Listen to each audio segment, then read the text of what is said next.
Good morning, everyone. Thank you.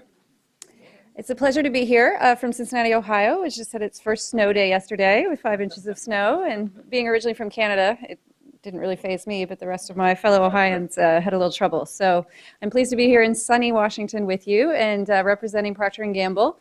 Starting off with a private sector perspective to share with you. We were very pleased to be asked to join the forum about public-private partnerships in global health and safety, and pleased to be able to provide some sponsorship contribution as well. So I think it's really enlightening to see the role that the IOM has in bringing people together to convene forums and workshops like today, because there's so much activity underway, and as Joe mentioned this morning, the sophistication of the group that's assembled and the depth of experience really has made some very rich discussions. So thank you for having me start off the panel, Elaine. So Procter & Gamble, many of you know of us, and you probably know more about the brands. We're not exactly a branded house, we're much more a house of brands, and it's a very old house, founded 177 years ago, and our history goes back actually to public health and wash. We were started as a soap and candle company, and we're actually in Cincinnati because of cholera, which I won't go into the history of that, but if you look at the wash sector, it's interesting that we're still there today. So I can share a little bit more about that background. But we're a very large company working around the world, 180 countries. You can find our brands, and nearly 5 billion consumers that we serve. I'm going to use the Children's Safe Drinking Water program that I lead at Procter & Gamble now as my sort of case example about our motivations and what does the private sector need or learn from working across sectors with others. And so, and in honor, as Elaine said, of being at the National Academy of Sciences, I thought I should bring along a little science. So I'm going to actually share with you a little bit of the technology and the innovation that the private sector brought to the water issue. So just to ground everyone, if you don't know about the program, it's our largest corporate effort, really looking to make an impact in an issue that still today is a real challenge. And the program itself is a PPP, or in some cases we have private-private partnerships, we have multiple partnerships with public and civil society partners, many of whom are here in the room. It's good to see a lot of our partners are participating in the forum. And we work in a couple ways, in a couple different settings. One is emergency relief, where clean water is often an issue. It may be highly abundant, but also highly contaminated. And so our efforts there to provide clean water in the most urgent settings is one way we work.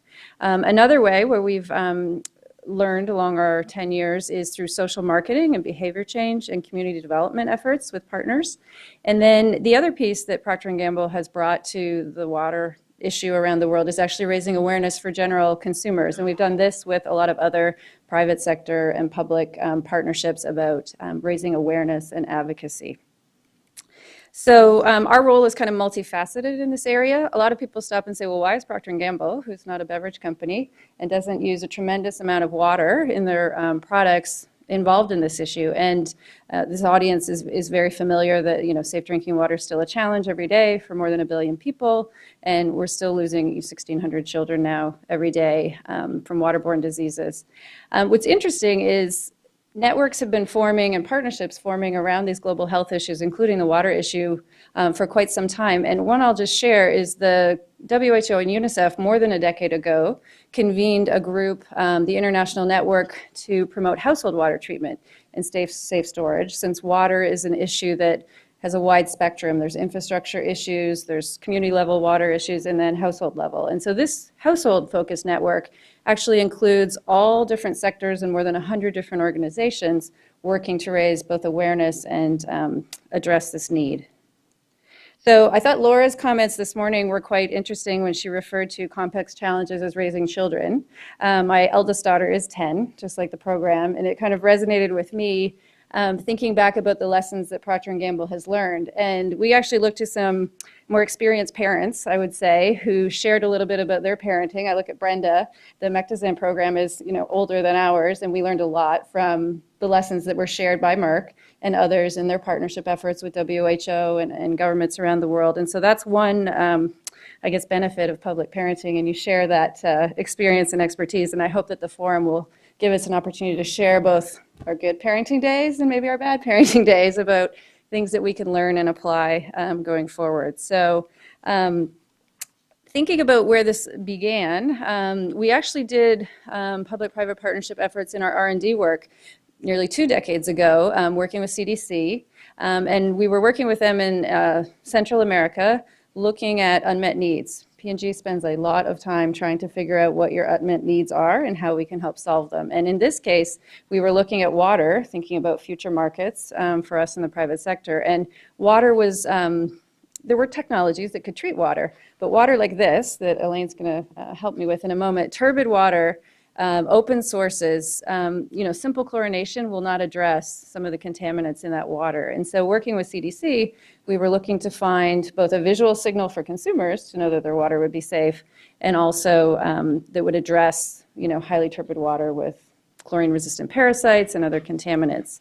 And so through that effort, an innovation came to be, which is the P&G packet. So Elaine's actually going to get started on using this while I tell you a little bit about what's involved. So each of these little sachets, and I probably have another one in my pocket, each one has about 4 grams of powder. It's actually the smallest sachet we make as a company. And what's inside are essentially the same ingredients as you would find here in Washington in our I feel like I should have some sort of glamorous outfit on. Do I just please dump it in, yes. So each of the packets will actually treat 10 liters, but for demonstration purposes, Elaine's going to stir a couple liters of water here. So inside are 2 main ingredients. One is ferric sulfate, which is the coagulant, which acts to pull out contaminants in the water, parasites, arsenic, other heavy metals, the dirt, and the other contaminants. And so the other ingredient is calcium hypochlorite, which is a common disinfectant in water. So Elaine's going to stir just a little bit faster and get going. That's fine. And you can actually sit.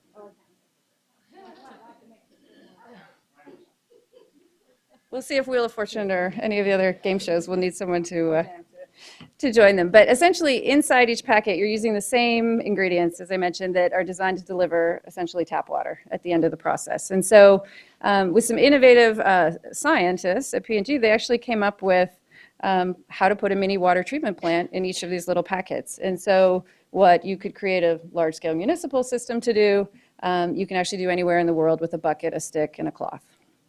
Or here today at the National Academy of Sciences. With Elaine. So, so this was actually a very award-winning innovation that P&G brought, and we did test markets, as we always do, and we had a lot of very positive feedback. When you see, in a few more minutes, what Elaine can do with this water, you'll actually really be quite impressed, and you'll think, I would always use that to treat my water. I'm feeling a bit of pressure, actually. No pressure. Not quite appreciated. No pressure. So what was interesting was we launched this product as a commercial product, and we launched in Pakistan, and we did some work in Guatemala as well. And despite, some very strong expertise in marketing, in 3 years we sold 3 million of these little packets, which is not exactly going to achieve your targets in our business model.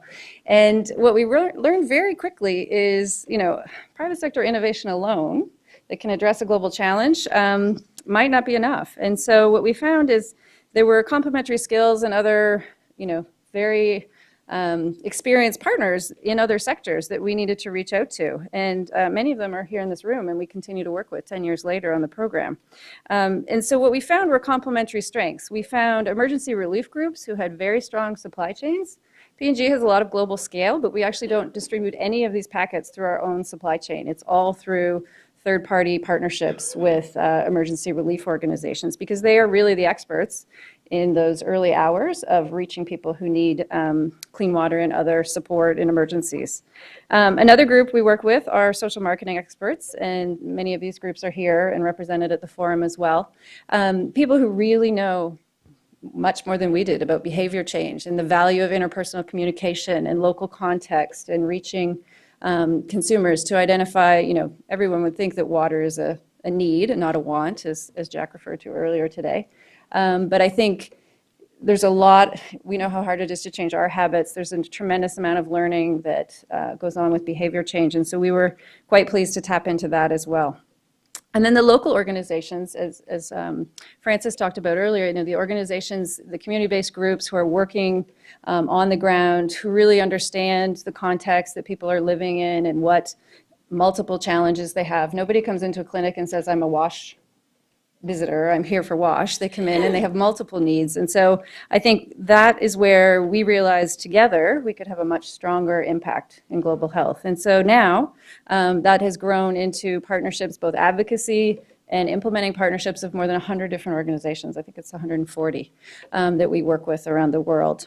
And so I think the other thing that was really important in our perspective and continues to be for the private sector is the value of a learning framework. And this was also brought up by Laura. Testing and being okay to fail, quickly taking those lessons and reapplying them in new contexts, countries, with new partners has been something we've been quite committed to, and documenting them. Sharing your failures is not something that you know, a lot of people in the private sector want to stand up and do, but I think learning from those experiences can be very valuable. So what we learned along the way was by working in social marketing, creating demand, behavior change, it actually will increase the availability of the product. It creates jobs. You know, a lot of the efforts that we're all looking to see in creating economic transition in communities. And then P&G has learned a lot through this program. We've fully committed this to be a not-for-profit initiative. We actually subsidize it and invest in it. Every year when we have some new hires join the company, they want to turn it into our next business, for-profit product, and I send them some case studies to explain why we're not going to go back to the 3 million packets in 3 years analogy. Because we've learned working with community-based organizations, about partnering with governments, because this is just one of the many products that can, you know, help improve lives, and we have other health and hygiene-related products that can do that as well. And so I guess the last thing I'll mention is where are we going in the future. Our current strategies for partnering are really based on our learnings from the past and the advice and expertise of many of our partners who are even on the panel with us today. And it's really all about integration, getting past some of the vertical silos that exist in the different areas of global health, because clean water, when you integrate it into existing infrastructure and programming for HIV, maternal and child health, nutrition, school programs, all of these things can be made even better, more clinically effective, more cost effective, and even, you know, better adoption and behaviors by integrating water, in this case, into them. So that's where we're going. We've seen a lot of uptake with our partners in trying to do this, trying to make it a little bit more systematic, because there is such an interest in private sector engagement. And so this is one way that we're doing that. We have other partnerships led by our brands that work with many of you in the room as well. But this one has been, I think, sort of our largest global scale effort. And we've learned a lot of lessons that are now informing that other work. So I'll just share you a little bit. This is what global partnerships can do and the impact you can see around the world where we're working, certainly centered in sub-Saharan Africa, Asia, Latin America, where both emergencies and access to water and water quality are still challenges today. And the impact that we monitor and measure is really entirely enabled by three things. It's the innovation, it's the power of the partnerships that we have, and then also the communication and the behavior change and the expertise that's brought together. Those three things are very powerful and synergistic when we bring them together. And so we've provided nearly 800 million of these little packets in 10 years. So that goes to show you, when you approach it from a private sector perspective, 3 million packets in 3 years versus nearly 800 million in the 10 years since. So in the private sector, data speaks and numbers speak, and this is one that motivates a lot of people within Procter & Gamble and our partnerships to do more. And so we do have a goal to scale up. We're providing about 140 million packets a year right now, so we have a ways to go by our 2020 goal, which is a committed company sustainability goal, to provide 2 billion liters every year.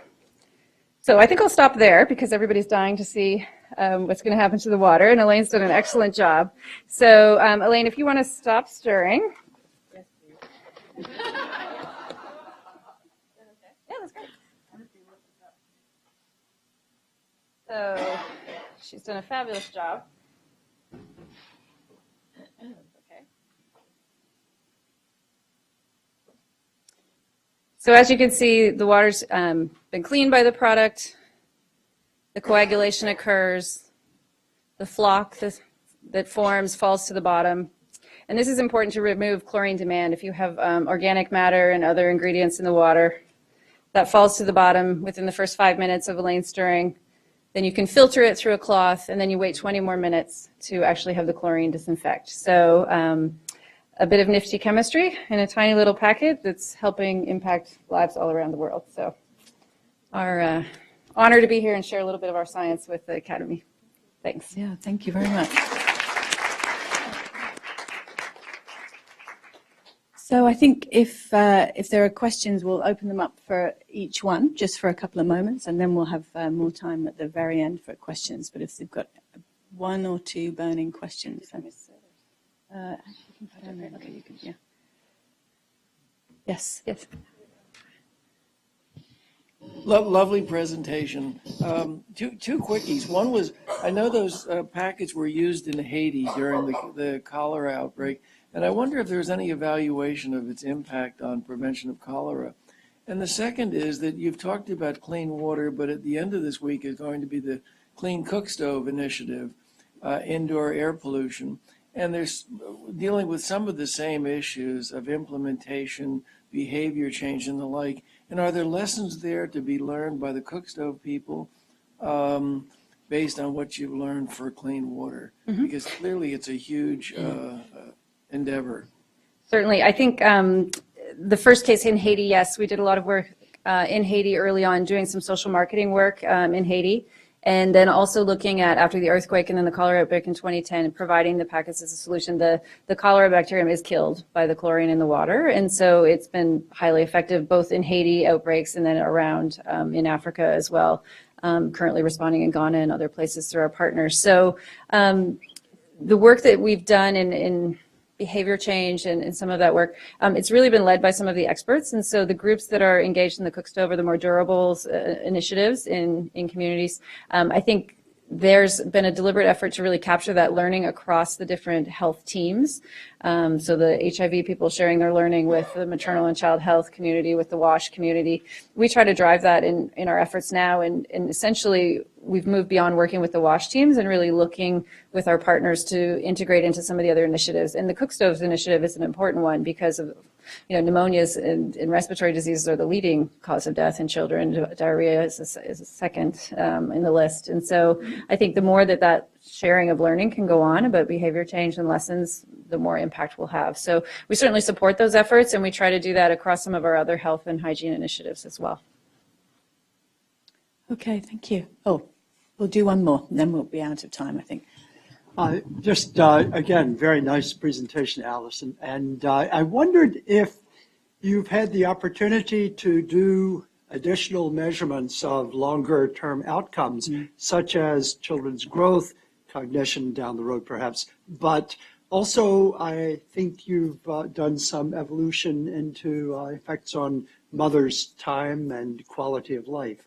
Those are such large issues that have not been adequately addressed in the conversation yet. They are, and I think, we're the Children's Safe Drinking Water program. You can't exclude water from both hygiene and hand washing, and then also sanitation. And so just in honor, tomorrow will be World Toilet Day, recognized by the UN. There's lots of days. It's World Water Day and Global Hand Washing Day, cousins. I think it's important to note the impact on women and girls related to the water issue, and additionally, we'll hear more tomorrow about the sanitation issue and the impact on women and girls. The time that women spend, and young girls who are not in school, who could be gathering water that is still highly contaminated and bringing it home to their families without a household water technology to use, is still a problem. There are solutions that can be used, that can be scaled, and yet women are still spending hours walking miles kilometers every day. And so I think our efforts are really looking at how do we solve that water challenge in families and communities so that other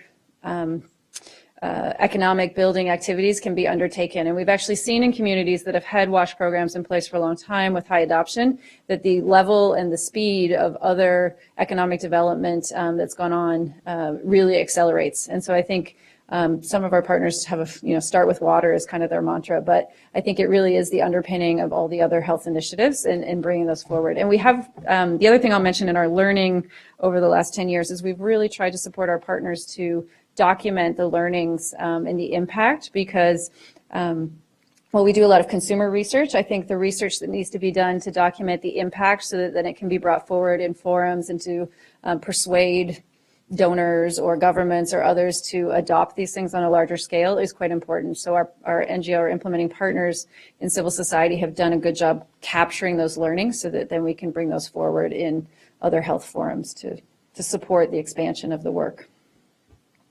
Okay, thank you very much, Alison. That was great. Lauren, can I invite you up? Thank you.